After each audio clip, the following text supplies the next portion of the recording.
How's it going, everyone? It's Otto here from Pacific Dunk coming at you with another basketball video. And today I wanted to talk about the 2022 NBA draft that just happened. We got a lot of good picks that went through. We got a really quick draft this year. I believe last year's draft was like July 20 something, and this year we got a draft June 23rd.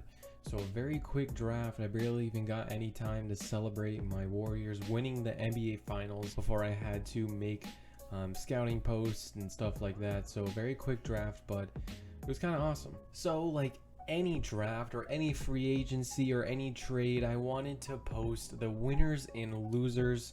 I will give you some foreshadowing. The winners and losers of this video are just going to be teams. I'm not going to be including players or anything like that. It's just going to be strictly teams, and that's just kind of how it went. I really didn't plan that, but here we are. So first, let's kick it off with one of our losers. The first loser I want to talk about is kind of a universal one that a lot of people are talking about right now and a lot of people can agree on, and that is the New York Knicks. Now, what they did really didn't make any sense whatsoever. The Knicks were a team that took kind of a big step back this year in terms of team success, and instead of picking a player, there were a lot of solid players around at pick 11, which is the pick that they had before they took part in this giant 4-team trade for whatever reason. There were plenty of players that would have fit, most notably coming to my head, Jalen Duren would have fit. I believe AJ Griffin would have fit. AJ Griffin, I don't know how he fell that far, but we'll talk about that later. But seriously, there were so many better options than to trade this pick away. But no, the New York Knicks decide to trade this pick away to stack up on protected first-round picks next year. Yeah, that makes a lot of sense. Now, if this means they already plan on signing some big names in free agency, I don't know. But in terms of the draft, it just really didn't make any sense, and that's why they are on the loser board. I was actually working during the draft, so I didn't get to watch it live. I didn't really get to follow it live. But from what I heard, there was like a big confusion on what the Knicks did too. Like, I believe like Shams and Woj were like saying completely different things when it was happening. So I don't know. The whole fucking deal was just a mess, and the Knicks really fucked up this draft, honestly. Okay guys, now let's get to our first winner of this draft. And I'm gonna have to go with another obvious one, which is the Detroit Pistons. Man, what a draft this team had to get the best point guard and the best center in the draft and not really having to give up much for it. Incredible.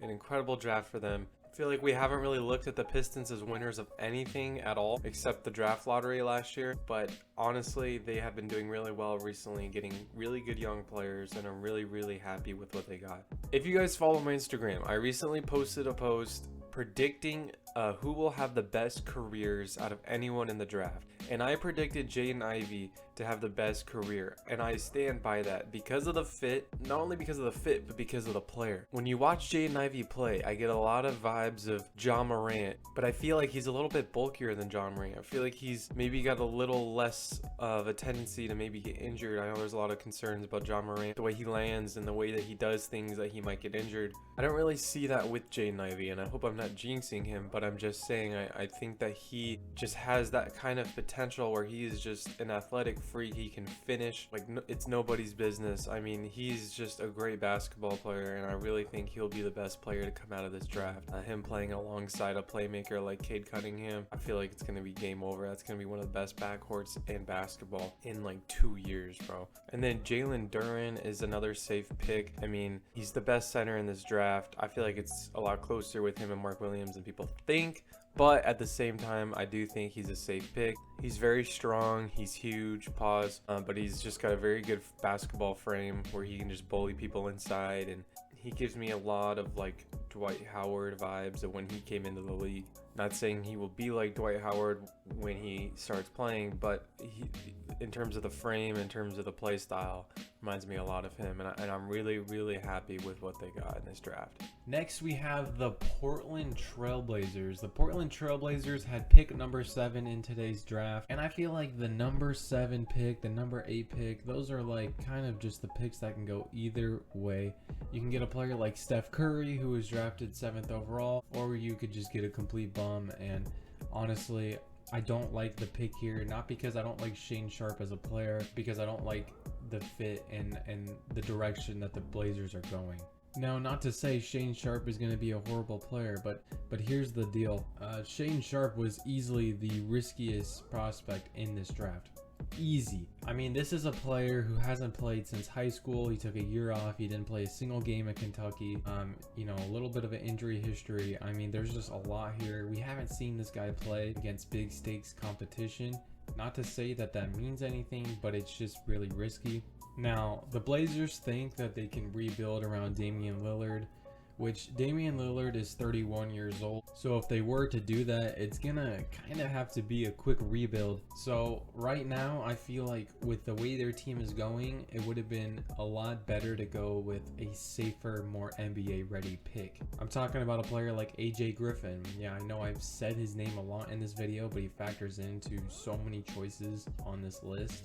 A center like Jalen Duren to grow behind Yusuf Nurkic. Heck, even Dyson Daniels probably would have been a safer pick at this spot. Now, yes, I do get it. You pick Shane Sharp, you hope he can, you know, maybe grow into a superstar. But honestly, at this point, I think he's more worth trade bait to get a better player than he is to, you know, wait on and hope that he can grow behind Damian Lillard. Because if you're trying to rebuild and you're trying to get a fast rebuild going, it's not going to work with project players. So I just don't think this pick really made sense for their direction and their path, and I'm sticking to that. My next winner is the Houston Rockets, and they were actually the winner of the draft for me last year when they got Jalen Green, which was the right pick at 2nd overall, and then they got Sengun, who I'm super high on and I'm still high on. I think he's going to be a great player. I think he'll break out this year a little bit. And then Garuba, who's a great defender. All great picks in the first round. And then this year they do it again. They got Terry Eason from LSU. I hope I didn't butcher that name. And then they got Ty Washington Jr., who is also a really popular player in this draft. Both really just high potential players that they snagged late in the first round. And then they got a really safe pick in Jabari Smith. This is really where they become a winner. Last year they had the 2nd overall pick. Everyone expected them to get Jalen Green. Well, this year everyone, you know, expected Jabari Smith to go 1st overall to the Magic, and then Banchero to go 3rd overall to the Rockets. And here's the thing. I expected that too, and here's the thing. I firmly believed that Jabari Smith was the top prospect in this draft. He was the best out of those 3 big men. He had the perfect mix of being a safe pick, but also having, you know, superstar potential with his defense. And with his shooting. And so they managed to just sit at 3 at 3rd overall and snag the best prospect, in my opinion, in this draft. I think that was awesome. I think it was perfect. And they really were in like the best spot in this draft because they were in the top 3 where they could still grab at least one of those 3 big men that were at the top of the board of this draft. So no matter what, they were going to be winning. But this was the best possible outcome for them. I think Jabari Smith and Jalen Green are going to be a great duo in the future. All right, guys, and the last loser I have for you is kind of a wild card one. It's not really one that I was super disappointed in, but rather just kind of one that I had to throw in there because I had to have 3 losers. There weren't really a lot of losers in this draft, honestly. There were a lot of solid prospects, and I think a lot of teams did a solid job of drafting. But if I had to pick a 3rd loser, it would be the Oklahoma City Thunder. The Thunder are a really smart team, don't get me wrong. They have done a really good job on their rebuild so far, just stockpiling picks. But I don't know what their obsession is with taking risky prospects, at least recently. Last year they took Josh Giddey, which was a really good pick at 6th overall. I liked it. I think they got tremendous value for Giddey, especially at that selection. But at the time, Josh Giddey was seen as a risky pick, which that was okay. But you go into this year's draft and you got the Oklahoma City Thunder with 3 picks, you know, in the lottery because of the trades that they made. And instead of taking at least one safe player, at least one solid NBA ready player out of those 3. Now, before you come at me with guns blazing, yes, Chet Holmgren was the right pick at number 2. I understand that. But let's be real, out of those 3 big men, he was definitely the riskiest out of those three, and definitely had more question marks than Jabari Smith and Boncaro. They took Ousmane Dieng, and I apologize if I butchered that name. I don't like this pick. I really don't. And it's not that bad, but then after that they take Jalen Williams. I don't really know much about Jalen Williams, but I know he sure as heck shouldn't have gone before AJ Griffin. And I feel like if they just took AJ Griffin with one of these damn picks, those last two picks, even if they got Dieng and then AJ Griffin, they would have been a W. That would have been a great draft for them. But they just go with, and not to say that, you know, Jalen Williams and Ousmane Dieng aren't going to be great players. I think that, you know, they have solid potential. But I would have at least liked to see them take a safe selection here with at least one of these picks that they traded for in this draft. And my last winner of the video, my last entry, is the Atlanta Hawks, and it's quite simple. It's literally because of one pick that they made in this draft, and that was getting AJ Griffin at the 16th overall pick. I keep on wanting to say AJ Green, but no, AJ Griffin at the 16th overall pick. What a dub, what a dub. Arguably the best steal in this draft. Malachi Branham was also a big steal, but the Spurs, I didn't want to make a winner because I didn't like the pick of Jeremy Zohan at 9th overall. I think Jalen Duren would have been a much better pick and a much better fit for them. Although Jeremy Zohan does seem like a Spurs type player, so maybe it was the right pick, but as a prospect, I don't know. I didn't like taking him at 9th.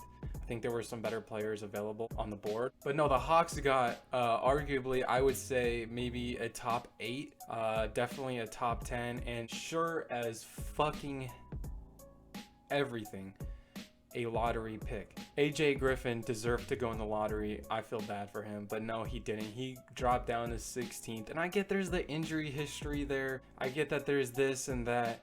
But you know what, injury history or not, this is the best shooter in the draft. And what is the most important thing in the NBA nowadays? Shooting. I mean, but just to even be like, to stick around in the NBA for years and years and be a really good role player, you just have to at least be able to shoot well.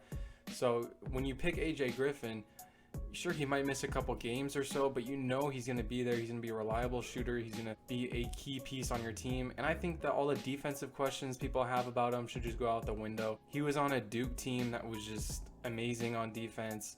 I mean, Mark Williams and Wendell Moore Jr. And he was also only 18 or 19 years old. So I think that he'll become a great defender in the NBA. And I think this was just an absolutely amazing pick. And not only that, not only was it a great pick at that spot, but he also fits really well in Atlanta's system. So it was just a big W for Atlanta. Anyways, guys, that's all I have for you. The NBA draft was awesome. I always love when the draft comes around.